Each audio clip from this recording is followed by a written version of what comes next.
2021년 배당주 투자 종목으로 디즈니를 빼놓을 수 없을 것입니다. 코로나 팬데믹으로 가장 큰 피해를 본 기업으로 여행업종과 함께 디즈니를 들 수 있겠습니다. 지난 1년 동안 폐쇄됐던 월트 디즈니 놀이공원 중에서 이번 달에 디즈니랜드와 캘리포니아 어드벤처 테마파크를 다시 열 예정이라고 합니다. 디즈니 주식은 2020년 3월 코로나 바이러스 추락 최저치에서 140% 이상 회복한 후 다시 최고치로 반등했습니다. 지난해 테마파크를 폐쇄하고 디즈니 크루즈 라인 출발을 중단하면서 디즈니 주식은 폭락했고 배당을 중지할 정도로 상황이 안 좋았습니다.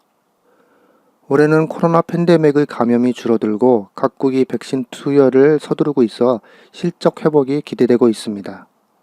실제로 여행 관련 주식은 규제가 곧 완화될 것이라는 희망 속에 최근 반등했습니다. 월트 디즈니 월드, 상하이 디즈니랜드, 홍콩 디즈니랜드 등이 문을 열었지만 파리 디즈니랜드와 디즈니 캘리포니아 테마파크와 리조트 호텔은 문을 닫은 채 남아 있습니다. 최근 4월 2일 개장을 앞두고 있는 파리 디즈니랜드가 코로나 바이러스에 대한 우려 속에서 오픈을 연기하기로 결정했다고 합니다. 디즈니는 캘리포니아 공원 두 곳이 4월 30일에 다시 문을 열 것이라고 했습니다. 초기에는 15%로 인원을 제한하며 입장객은 캘리포니아 거주자로 한정됩니다. 오렌지 카운티의 집합 제한이 완화되고 있기 때문에 수용 인원은 25%로 확대될 것으로 예상하고 있습니다. 그리고 디즈니는 최근 캘리포니아 테마파크를 새로운 놀이기구, 가게, 식당 등으로 업그레이드할 계획을 발표했습니다. 디즈니 플러스 스트리밍 서비스는 큰 성공을 거두었습니다.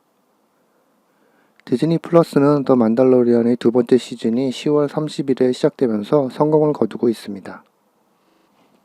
또한 지난달 마블 캐릭터 완다와 비전을 원작으로 한 새 TV 시리즈 완다 비전을 제작하여 인기를 끌고 있습니다.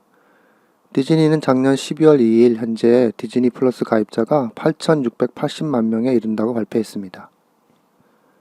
이는 10월 초 7,370만 명과 8월 초의 6,050만 명에서 증가한 수치입니다.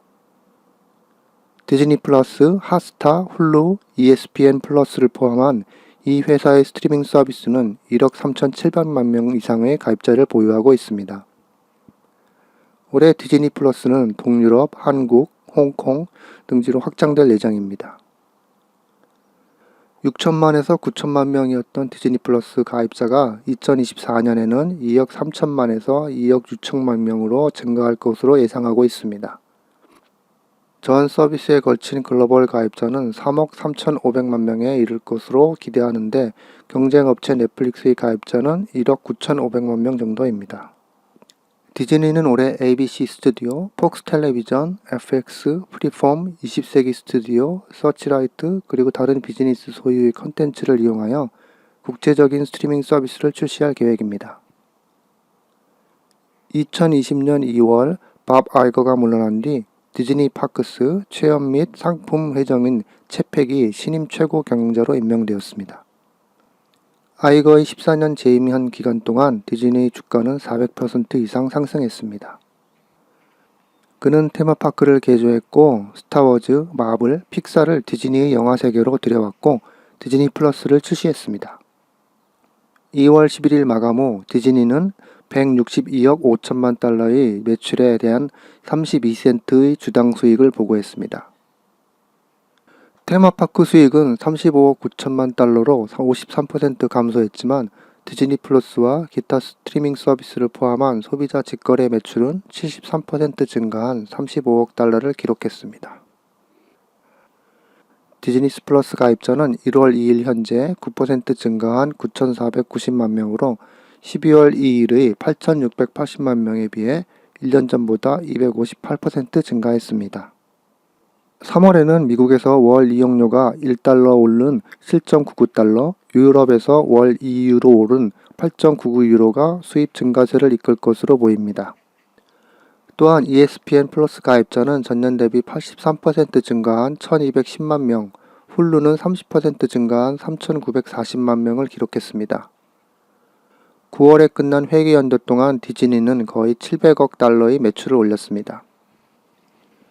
디즈니 주가는 코로나 바이러스의 영향으로 작년 3월 18일 40% 이상 폭락했었지만 2월 8일 다우존스 산업평균 지수를 4.9% 상승시켜 새로운 최고치를 기록했습니다. 디즈니 주식은 S&P 500과 비교하여 상대적인 강세를 보이고 있습니다. 그러나 디즈니의 EPS 등급은 대부분의 주요 성장주에는 못 미친다는 점도 주목해야 할 것입니다. 하지만 올해 테마파크 재오픈과 더불어 디즈니 플러스의 약진으로 월스트리트 분석가들은 강력한 매수 의견을 내고 있습니다.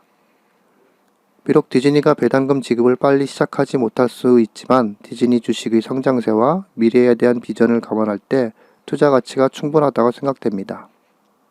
시청해 주셔서 감사합니다.